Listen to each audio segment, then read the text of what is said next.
భర్తకు అనారోగ్యం వస్తే ఏ మాంగళ్యం అయితే పోయి ప్రాణం కూడా తెచ్చిపెడుతుందో ఆ మాంగళ్యాన్ని తీసేసి వెళ్ళిపోతున్నాం.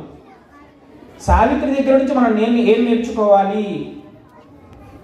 మీరు పాత సినిమా చూసే ఉంటారు, సతీ సావిత్రి, ఒక పాట ఉంటుంది. అందుకని సావిత్రీదేవి సూర్యమండలాన్ని ఛేదించుకు వెళ్ళింది. సూర్యమండలాన్ని ఛేదించుకు వెళ్ళి తన భర్త ప్రాణాలని తెచ్చిపెట్టుకుంది. ఏ ధైర్యము చేత?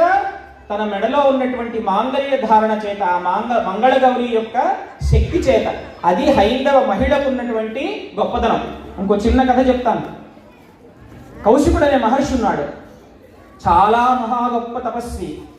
ఆయన ఒక గ్రామం చివర ఒక చెట్టు కింద కూర్చొని తపస్సు చేస్తున్నాడు.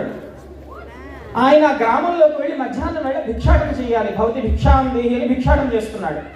అలా రోజు చేస్తూ ఉన్నాడు. ఈ తపస్వికి కొంచెం క్రోధం ఎక్కువ, కోపం ఎక్కువ. ఎవరికి? ఆ కౌశిక మహర్షి పాపం. ఆ కోపాన్ని నియంత్రించుకునే ప్రక్రియలోనే వారు తపస్సు చేస్తున్నారు. ఓసారి ఒక ఇంటి ముందరికి వెళ్ళి భవతి భిక్షాం దేహి అన్నారు. ఒక ఆవిడ లోపల నుంచి వచ్చింది, భిక్ష వేసింది. ఏమ్మా ఎంతసేపటికి రామేమిటి అని 4 సార్లు పిలిచాడు, 5 సార్లు పిలిచాడు, 10 సార్లు పిలిచాడు. ఎప్పటికో ఆవిడ పని ముగించుకొని వచ్చింది. ఇంతసేపు రావడానికని ఆ మహర్షి కళ్ళెర్ర చేశాడు.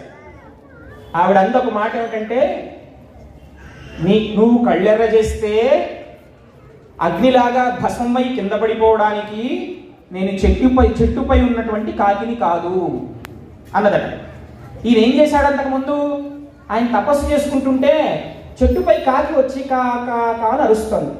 ఎంతసేపు తరిగినా వెళ్ళటం లేదు. కోపం వచ్చి ఒక్కసారి గట్టిగా చూశారు. ఆ కన్నెర్ర చేసి చూసేసరికి ఆయన తపోబలం ఆ కాకి మీదకు వెళ్ళి అది భస్మమైపోయింది. ఈ విషయం ఎలా తెలిసింది ఇంటి గృహిణికి? ఆయనంటే 1000 సంవత్సరాలు తపస్సు చేశాడు, ఏదో జ్ఞానం కలిగింది. ఆ తపశ్శక్తితో ఆయనకు నచ్చని విషయాన్ని ఏదో అక్కడ భస్మం చేశాడు.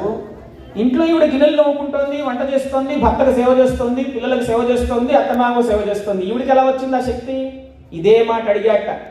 నేను కొన్ని 1000 సంవత్సరాలు పొందితే గాని ఈ శక్తి రాలేదు. నేను నీ ఇంటి దగ్గరకు వచ్చి భిక్ష అడిగాను, అమ్మా నీకు ఈ దివ్య దృష్టి ఎక్కడి నుంచి వచ్చింది అని అడిగాట.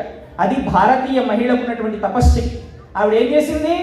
ఇంట్లో ఆవిడేదో మన దేవతా మందిరంలో దీపం పెట్టి భర్తకి చేసే సేవ భర్తకి, అత్తమామలకు చేసే సేవ అత్తమామలకి, తన సంతానాన్ని అభివృద్ధి చేసుకునే పనిలో సంస్కారవంతమైన విలువలు నేర్పుతూ వాళ్ళకి చేస్తూ తన కర్తవ్యాన్ని పాటిస్తోంది. 1000 సంవత్సరాలు తపస్సు చేసేటువంటి ఒక మహర్షికి వచ్చేటువంటి జ్ఞానము కూడా ఈ భారతీయ మహిళ తన ఇంటి లోపలే ఉండి తెచ్చుకోగలదు. ఆచరణ పాటిస్తే, హైందవ ధర్మాచరణ కలిగి ఉంటే అది గొప్పదనం, మన ధర్మంలో ఉన్నటువంటి గొప్పదనం. అందుకని ఈరోజు ఇంకొక మాట చెప్తాను, ఇంకొక మాట చెప్పి ముగిస్తాను. ఇప్పుడు కాలమాన పరిస్థితులు అంటే ఆధ్యాత్మిక విద్య గురించి చెప్తున్నాను కాబట్టి చెప్తున్నా. దేవీ భాగవతం ఉన్నది, 18 పురాణాలు ఉన్నాయి, వ్యాస మహర్షి అందించారు. వ్యాసుడు తపన పడ్డాడు, ఈ జాతికి ఏమి ఇవ్వగలను నేను? ఏదో వేదాన్ని విభజించాను, కొంత జ్ఞానం ఉన్న వాళ్ళకి అర్థమవుతుంది. ముగ్గురు ఉంటారు, ఉత్తమాధికారులు, మధ్యమాధికారులు, అధమాధికారులు అని 3 ఉంటారు. అంటే కొంచెం 10th క్లాస్ వాళ్ళు, 8th క్లాస్ వాళ్ళు, 2nd క్లాస్ వాళ్ళు, ప్రైమరీ, ఎల్కేజీ, ప్లే స్కూల్ అనుకోండి. ఎదగాలి కదా. మానసిక పరిణితి ఎవరికి వస్తూ ఉంటుందో వారికి ఆ విద్య అర్థమవుతూ ఉంటుంది. ఇక్కడ మన ధర్మంలో అంటరానితనము, అస్పృశ్యత లేవు, సృష్టించబడ్డాయి స్వార్థము చేత. ఎందుకని? 2వ తరగతి పిల్లాడికి పాఠం చెప్తున్నారు, 10వ తరగతి పుస్తకం చెప్తే అర్థమవుతుందా? అర్థం కాదు. నీవు 9వ తరగతి వరకు చదువుకురా, 10వ తరగతి పాఠం నేనే చెప్తా. అర్హత పొందటమే కానీ అస్పృశ్యత లేనటువంటి జాతి మన హైందవ జాతి. దాన్ని వక్రీకరించినటువంటి సమాజం స్వార్థపూరితమైన సమాజము, అది మనది కాదు. అటువంటిది మన ధర్మంలో లేదు. అయితే వ్యాస మహర్షి ఏం చేశారు? వేదం చెప్పడం రాని వాడికి ఏం చేయాలి? పురాణం రచిద్దాము. 18 పురాణాలు రాశారు. 18 పురాణాలలో ఒకటైనటువంటి దేవీ భాగవతంలో, అంటే జగదంబ యొక్క చరిత్ర, అందులో అమ్మవారిని ఎలా ఉపాసన చేయాలి అనేటువంటి ప్రక్రియకు వస్తే, అమ్మవారి ప్రీతి చెందేటువంటి గొప్ప విషయం ఏమిటో తెలుసా? పులిహోర, దద్దోజనం, పాయసం, పరమాన్నం, పువ్వులు, పసుపు, కుంకుమ కాదండి. జగదంబ ప్రీతి చెందేది సువాసిన్యర్చన ప్రీత శోభన శుద్ధ మానస అని లలితా సహస్రంలో వస్తుంది. సువాసిని పూజ చేస్తే, మహిళామూర్తులకు పూజ చేస్తే, ముత్తైదులకు పూజ చేస్తే అమ్మవారు ఎంతో ప్రీతి చెందుతుందట. 2 కుమారి పూజ అని చేస్తాం. ఇది వ్యాస మహర్షి దేవీ భాగవతంలో రచించారు. ఎందుకు ఆధ్యాత్మిక విద్య హిందూ సమాజంలో గొప్పది అంటే, దేవీ భాగవతంలో అమ్మవారిని ప్రీతి చెందించడానికి మాత్రమే కాదు ఋషి ఏర్పాటు చేసినది ఈ పురాణములో. ఈ రోజు సమాజంలో 4 సంవత్సరాలు, 2 సంవత్సరాలు, 3 సంవత్సరాలు, 10 సంవత్సరాలు వయో పరిమితి లేకుండా, వయసుతో సంబంధం లేకుండా అకృత్యమైనటువంటి కార్యక్రమాలు జరుగుతున్న రీత్యా 1.